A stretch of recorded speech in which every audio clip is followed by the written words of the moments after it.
So, welcome to another Cover Story Highlights podcast. And in this episode, we will examine or shine a light on a dangerous practice threatening the very foundation of our democracy and our development as a nation: corruption in government.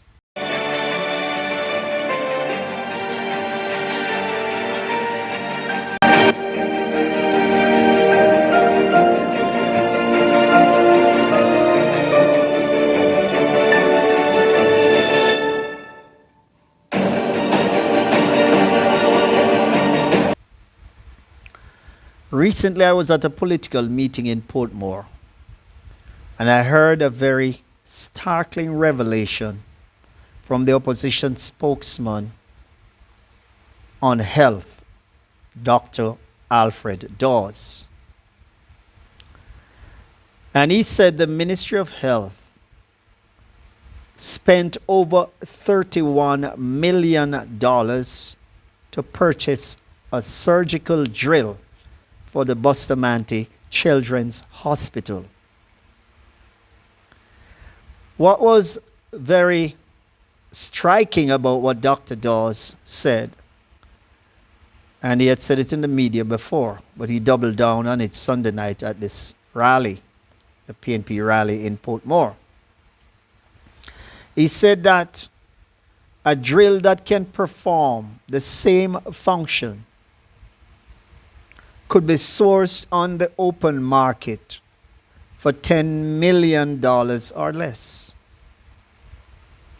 When I heard this, it struck me, and I'm wondering if this overspending, whether it's due to corruption or inefficiency,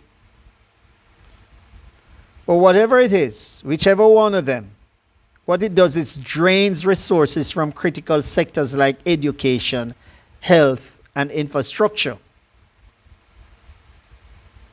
And what it also shows is that there is no responsible management of the taxpayers' money. And we don't need politicians who don't have no sense of responsibility, who don't have no fiscal discipline. And also, if inefficiency, we still think that no one should be in public office who does not know how to manage the public funds.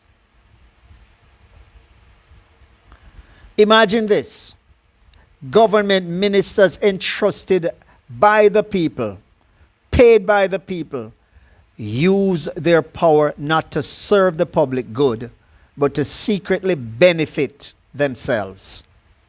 So what do you think they do? They create these shadow companies, hiding their ownership. Then through backdoor deals and quiet influence, they steer government contracts towards these companies. Contracts funded by your tax dollar, Jamaica.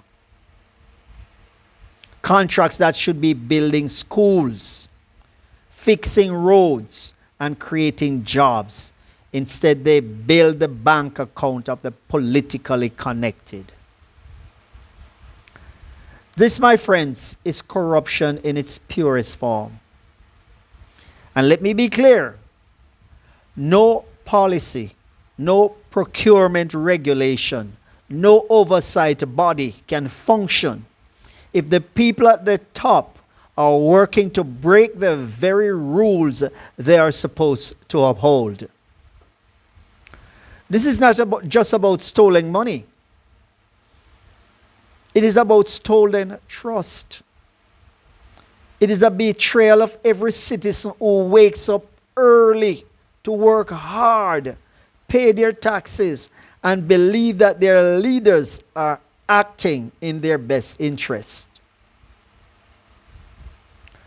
When ministers use inside influence to tilt contracts in favor of their own companies, they do more than rob the nation. They strangle competition, shut out honest businesses, and cripple our development. Good companies with the skill and talent to deliver are pushed aside because they aren't part of the political inner circle. And what happened to these projects? They overrun their budget. Look at the Cornwall Regional Hospital, for example. And there are many other examples of that nature. They are delayed. They fall apart. And we, the people, are left to pay the price. So it's full time we wake up as Jamaicans and demand accountability from our politicians.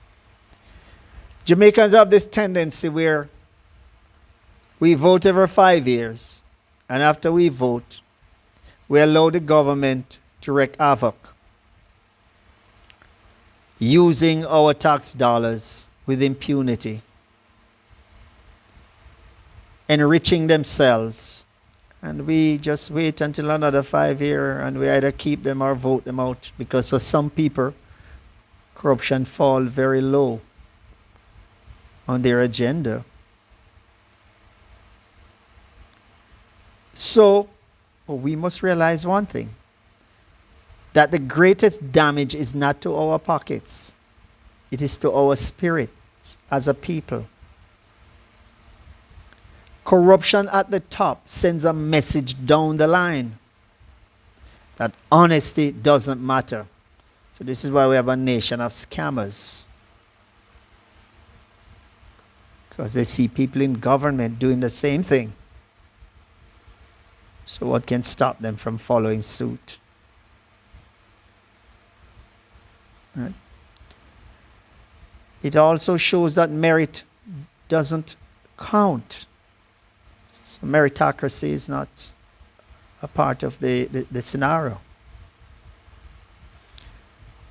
And that the system is rigged. That message, my fellow Jamaicans, is poison. It erodes public trust and breeds hopelessness, especially among our youths. This is why they turn to crime. And like I said, to scamming and other underhand way of making money. My fellow Jamaicans, we must not accept this. We must demand better. We must shine a light in the dark corners where corruption hides. And we must say loudly and clearly that no one is above the law, not even those in power. We need to start seeing some prosecutions of public officials, of politicians. We need to start seeing that in Jamaica. We must hold these leaders accountable. The ones who put themselves, who God put up there to serve we the people. We must start seeing some accountability. So let us build a Jamaica where contracts are won fairly, where public office is a place of service. Yes, a place of service. The politicians nowadays are not going in there to serve their country. They are going in there to enrich themselves. This must stop.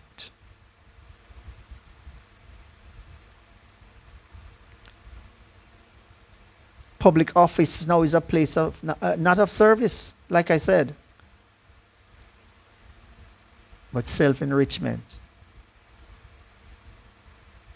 So we must build a Jamaica where every child can grow up believing that integrity is not just an idea, but a way of life.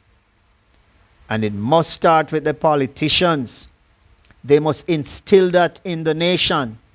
They must start to command the respect of the people by setting the example with their own lives. How they function, how they treat public money, how they respond to the projects out there. And if a certain amount of money is designated to a particular project, politicians must start to hold these contractors responsible. But it's hard for them to do it in the context where they are benefiting around the corner from these contracts. Thank you for listening, Jamaica. And let us hold our politicians accountable, not every 5 years by the vote, but throughout the tenure of their service. Join me again next time for another episode of Cover Story Highlight Podcast, when we will examine another critical issue to the Jamaican people. Thank you for listening.